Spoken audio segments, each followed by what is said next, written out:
San Francisco Mayor London Breed has only a few more weeks left in office. During her tenure, she led the city through some really difficult times: pandemic, drug crisis, and a persistent homeless problem. She sat down with ABC 7 News reporter Leanne Melendez to reflect on her 6 years in office. Leanne, what does she have to say? Yeah, you know, Larry, you mentioned so many things happened, and we covered her for 6 years, but because of all those things that happened during her administration, it seems like a very long time for reporters. Now, London Breed is unapologetic, saying she and her staff did the best job they could do given the many roadblocks that came their way. Now, what struck me about this interview was how calm and prepared she was for this moment of defeat. So it seems everyone wants to know what's next for London Breed, so let's start there. Who knows? I may write a book.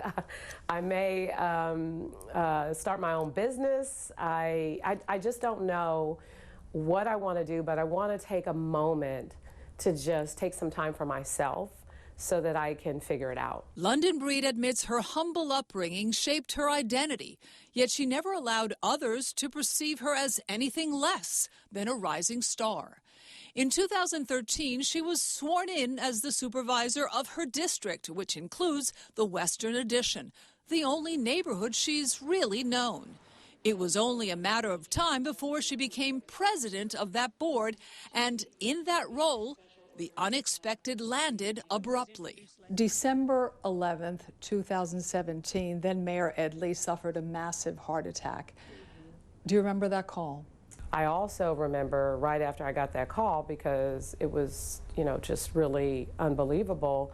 I remember texting my pastor and saying, pray for me, pray for the city, pray for the mayor. I felt instantly we need prayers because I don't know what this entails. As president of the board, by law, she became the interim mayor. It was short-lived, as the board voted for someone else, Mark Farrell. I call it the red wedding. Happened when I was removed. If you know Game of Thrones, you know what I'm talking about. One supervisor, Hillary Ronen, said she could not vote for Breed because she allegedly was supported by white rich men and billionaires. Instead, Ronen and most of the board voted for Farrell, a white male venture capitalist. What was that all about? I mean, is this what they call a knife fight in a phone booth when they refer to San Francisco politics? Well, maybe, and I think it was, of course, a very unfortunate situation, and it was really offensive too, on top of that.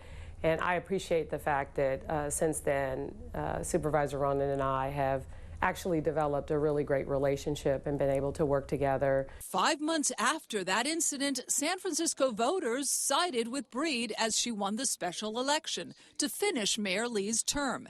And then in 2019 was elected again, this time to a full term. In 2019, full speed ahead. I had plans. I was really excited about what I had wanted to accomplish. I said it when I was sworn in, and then the pandemic hit. This is not the time to panic.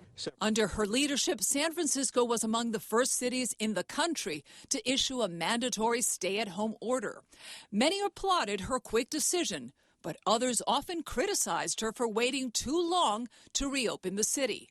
She told us she has no regrets. I had no problem making hard decisions making hard decisions with the understanding that people are going to be upset about it. And I could be wrong, but I'd rather be wrong than to have a bunch of people, lose their life on my watch. While the city was distracted by the pandemic, a relatively new drug on the streets called fentanyl made its way through the Tenderloin.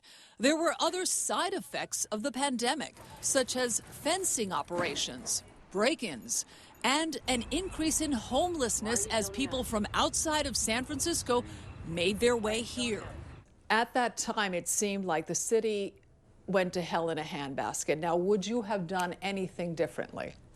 We didn't have a playbook. We had to create it as we went. I mean, COVID, fentanyl, and it was really the perfect storm. The perfect storm. And the hits kept coming. Breed was then forced to take a tough-on-crime approach in a city that usually celebrates compassionate policing. Then there were her ties with people in her administration accused of corruption and ethical violations. Breed was able to distance herself from any wrongdoing.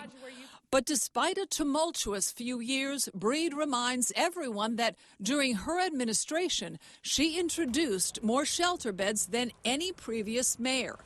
The tents have all but disappeared, and crime is the lowest it's been since the 1960s. And when it comes to housing, Part of helping people exit homelessness is getting them out of shelter into something permanent. We've helped over 20,000 people exit homelessness, because that's what it all boils down to. All roads lead to housing. Despite those successes, why do you think you lost? Well, the city is better, but it's too little too late, right? And so I heard a lot of that. Why did it take so long? But I also think there was a lot of money.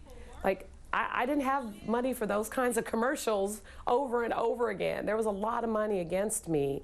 The thing that I appreciate the most is the voters gave me the opportunity in the first place, and I will always be grateful for that.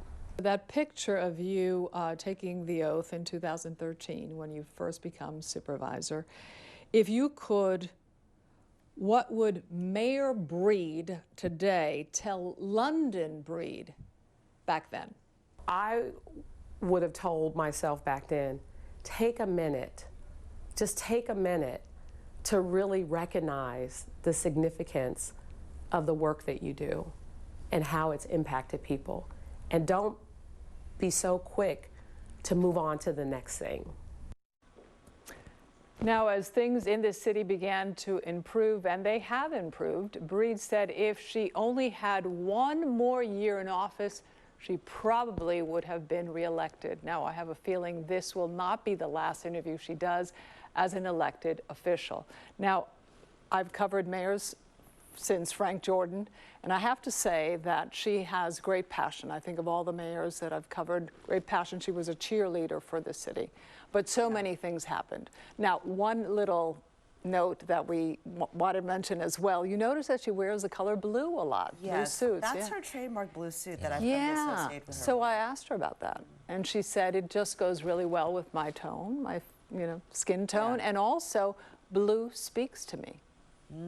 It's the color that speaks to me. I like red too, she said, but blue We speaks see to her me. in red as well, but Yeah. she definitely seems like someone who's going out with no regrets. That's right. Yeah, and no anger also. No, I mean, she's no, kind of no. comfortable with the whole thing. I think so too. She was prepared for this moment. What she wasn't prepared for was dealing with her staff that was really not prepared for her losing. That's tough. Yeah. That's tough.